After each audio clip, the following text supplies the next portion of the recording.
Concord, Dustborn, Acolyte, and who knows, maybe Star Wars Outlaws next. The woke have absolutely lost their mind as loss after loss continues to pile up. Now they're on the defense. But the defense for them is crazed, craven, and wild. Today we'll show you how they are defeated, once again, losing the battle for Nerdrotic, Geeks and Gamers, Ryan Kittle, and more, and why they can't stand it.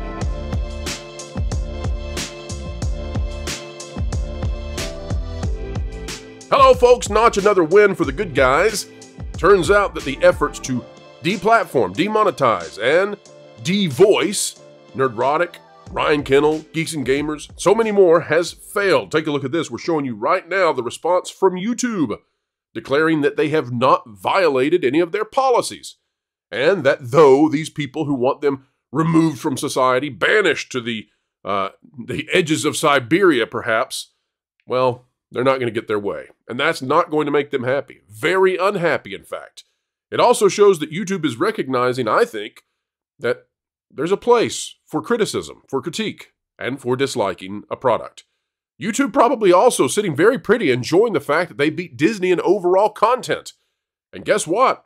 This ecosystem of people who want good content, well, they outperform the Acolyte, we believe, in viewership. In fact, the viewership of people commenting on the Acolyte almost certainly exceeded the Acolyte viewership itself, and YouTube the primary beneficiary of that.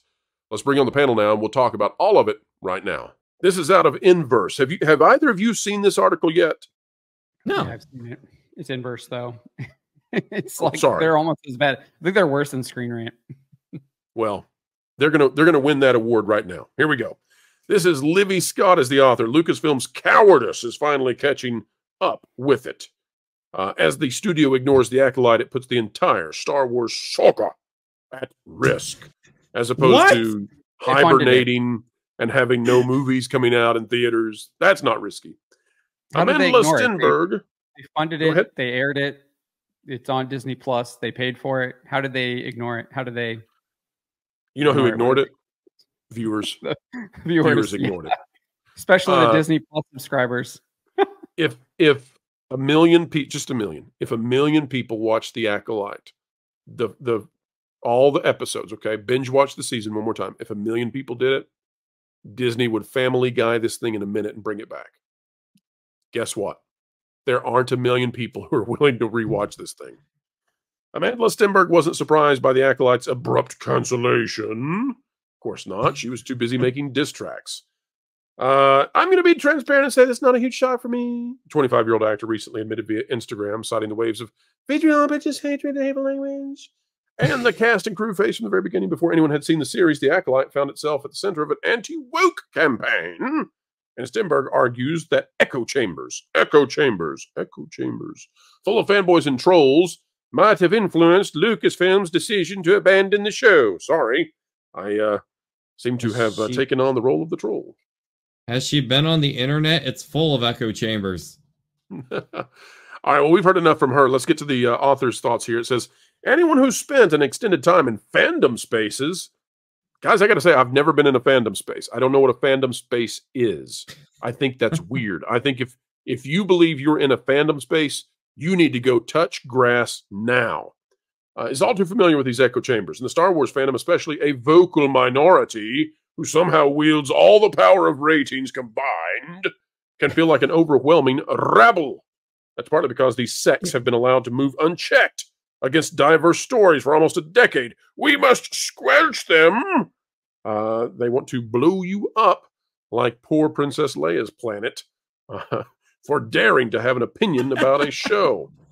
Alderaan, you will be. The Acolyte faced the same backlash that plagued Lucasfilm's first earnest push for diversity, The Force Awakens. And yet, The Force Awakens had sequels and was popular. And people, well, mostly loved it until The Last Jedi came along. So one of these things is not like the other. The studio was just as silent then as it is now. There's no sign of that strategy changing.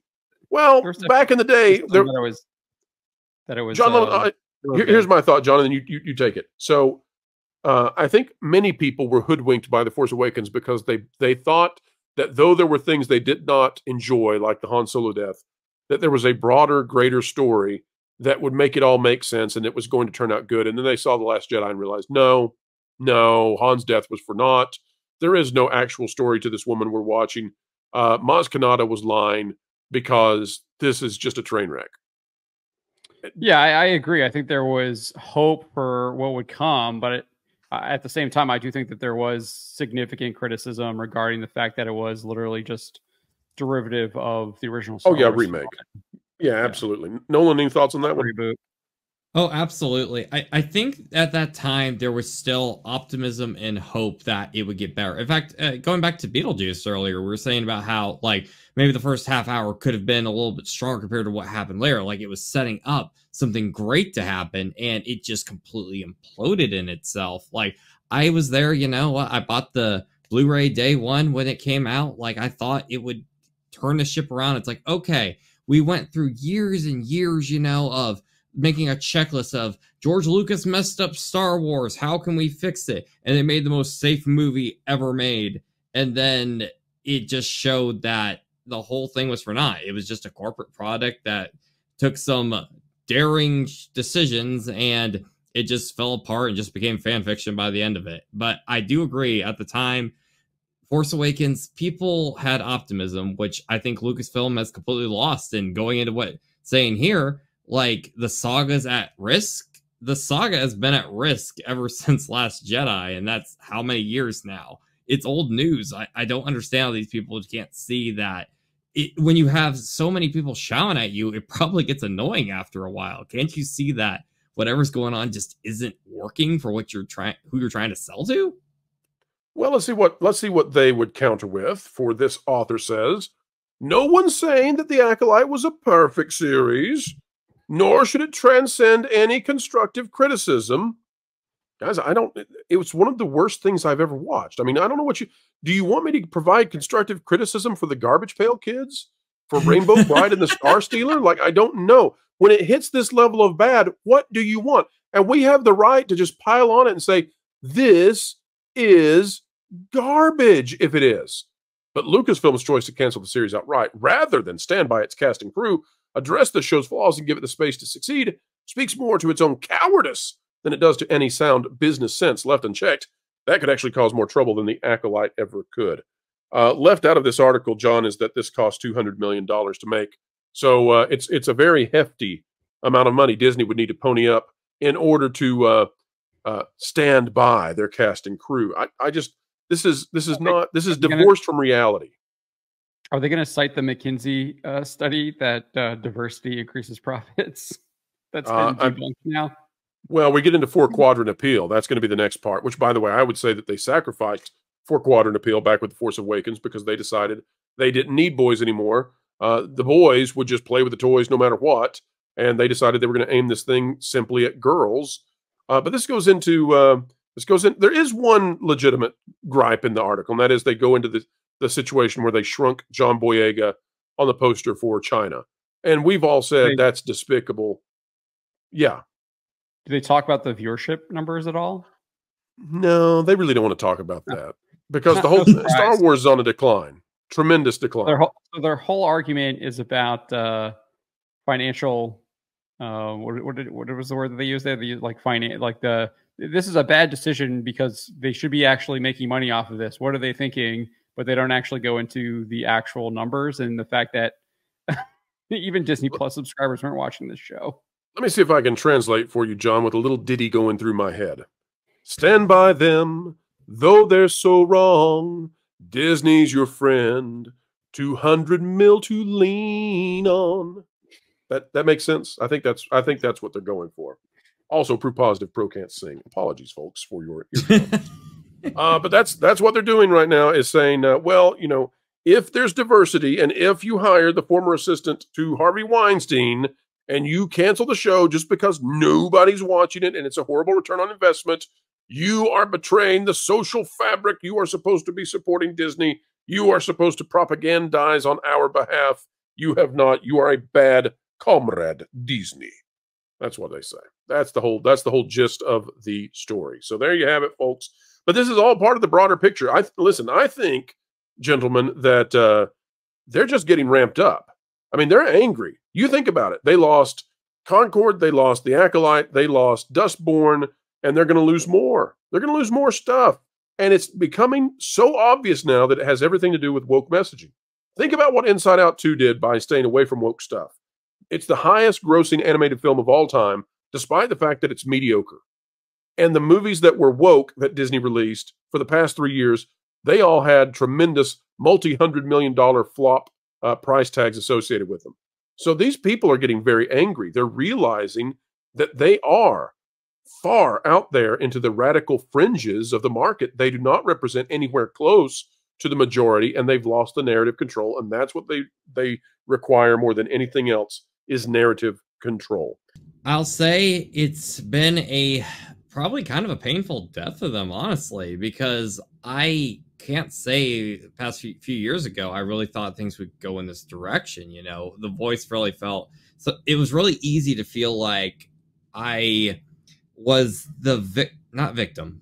I was they painted the original audience for many of these franchises, not just Star Wars, as villains. Like, there was a problem with you just for liking a show, even if you didn't do anything bad to people. And now that their complete world has completely fallen apart, we've seen this in history. If you completely pull out the stand that you're standing on throughout all your life, and your complete world is flipped upside down, say they say if aliens made contact, it would completely destroy a lot of people's, you know, spiritual beliefs, their whole viewpoint, scientific beliefs. I think that's kind of happening in a smaller way to these people, is they've believed so much of these corporate narratives on what was seen as progressive. And instead of bringing in, having to realign in a way that now we need to find a more truthful, natural way of being progressive, in the sense of we need to get along better. And you can still have very different opinions from people and have different lifestyles. Not everybody needs to live in a traditional nuclear family, so to speak. I consider myself very far from that viewpoint of a lot of old beliefs. But I think that these people have just been so, I don't want to say brainwashed, but so fallen into, you know, the HR culture of these big companies. And at the end of the day, they were used, they were played, they were used to make profits. And now I was listening to a little bit of that gameplay stream today I couldn't make, but I think what a lot of these companies are doing is, instead of doing all these mass firings, because it's a terrible PR look, you know, you showed how diverse or how different you were with these people, instead of picking, you know, the best person available or whatever color they might be. Instead, now we're seeing studios get full-on closure, and in my belief, I think they do it because that's easier than just firing certain people and getting that PR nightmare. I think you're going to be seeing a lot of, unfortunately, a lot of major iconic brands going the way of Sears, and like even iconic movie studios are going to implode on themselves, and it all goes back to the fault of the people that hired these people here to begin with. And now they've lost money, and these people's world is completely crushed. And you have to really rethink yourself if you're in the shoes of these activists. Like, the people you throw stones at, you're now on the same pedestal as them, having to work the same kind of jobs they did. And now some of those people might be getting movie jobs as a result of the people that you used to make fun of. It's not great to be in the same level of the people you mocked. And they brought it upon themselves. A lot of them did, and it's unfortunate. Well said. And John, I don't understand why these people are so angry about the Acolyte being canceled. They believe in you know, they believe that they are the own authors of the world. They believe in the fluidity of identity. Why can't they just identify as successful and move on? They're mad because they're losing, and we're actually on the offensive. And we're on the offensive, and this is I'm kind of relishing the fact that we're finally moving on the offensive. We're not playing defense anymore, and we're not even really having to be very offensive. We're just saying, like, we're not paying for your crap, and we're not going to watch it. It's really easy, simple things to do, and we've had racked up multiple successes this year, especially in the video game industry. You mentioned Concord, you mentioned Dustborn. I think we're going to get a big win here with Star Wars Outlaws as well. And I think Assassin's Creed Shadows might be the biggest win of them all. And obviously, what about GTA 6 coming out after that, John? Do you think they're sweating bullets now over at GTA 6 instead of spraying them? I think they already are. I mean, we saw that in their SEC, the K10 form, where they were like, negative reviews can really impact our profitability. And if you look at Take-Two Interactive's finances, they don't look all that great, especially if GTA 6 has some soft sales. Could really hurt that company a lot, especially after they just kind of merged with Zynga and had some big acquisitions there. So could be a problem with them if they don't deliver with that game. But the Acolyte is also another one. I think we've seen a lot of it happening in the television and movie space as well. You can point to The Crow, from what I understand, absolute degenerate film, completely rejected. Recent one that comes to mind. So lots of wins because people just aren't watching. They aren't spending their money. And they're finding better things to do than watch propaganda pushing woke, degenerate films and basically demoralization. I mean, because from what I understand, The Crow is literally glorifying basically being a junkie. That's why I hated The Acolyte. It inverted morality. I mean, I can't root for evil people. I'm sorry. It's so hard. Yeah. I can root, however, for Go and Shogi. Go ahead, John. Yeah, the only good line in The Acolyte is when Kymir actually says why he wants to do things. He wants to do things because he doesn't like the rules that the Jedi have imposed, and he just wants to commit all kinds of evil actions. And that was the best line of that show, and it was like the only really good line of that show. And it was the only thing that was legitimately real because it's exactly what the Sith want to do. They don't want to bend the rules, and that's exactly what a lot of these people want to do, which was what Nolan was kind of touching on there. And that's why they're so mad, because that people aren't actually becoming slaves to the lifestyle that they want them to become slaves to. Exactly. Ladies and gentlemen, we've come to the end yet again. Saying goodbye is such sorrow, but fret not yet, for more content is on the way. Thrice a day, because thrice is nice, right here on the Pro Channel. Folks, also don't forget, we are going to be having a celebration 90K. How about that? We'll get ready to have a party. We'll let you know the details. And folks, we cannot wait to continue having fun with you. Thank you for being the gigawatts that makes it all possible. Folks, until the next time we talk, we hope you like, share, subscribe, and we hope that you drop a comment down below. But keep learning, keep growing, and as always, keep having fun.